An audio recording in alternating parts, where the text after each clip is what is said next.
At yun na nga ka-fasting, syempre after mamalengke ni housemate, habang ako ay nag-aayos at magre-ready naman na kumain, siya ay naglalampasan naman ngayon dahil nakapag-day off siya dun sa kanyang trabaho. At sabi ko nga, pag ganito yung time na magkasama kami at nagtutulungan sa trabaho, feeling ko talaga mas magaan yung gawain. Iba rin talaga yung meron kang kasangga sa mga gawain mo, hindi lang sa bahay kundi sa buhay, 'di ba?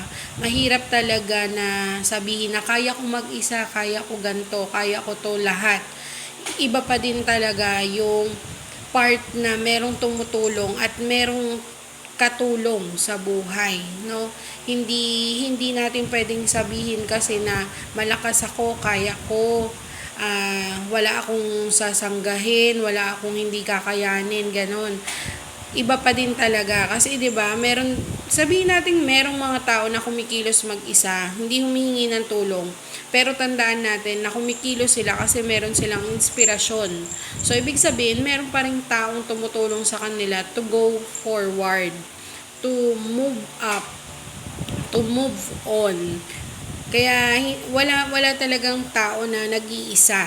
Meron at meron silang um, kaugnay na iba para sa mga buhay nila.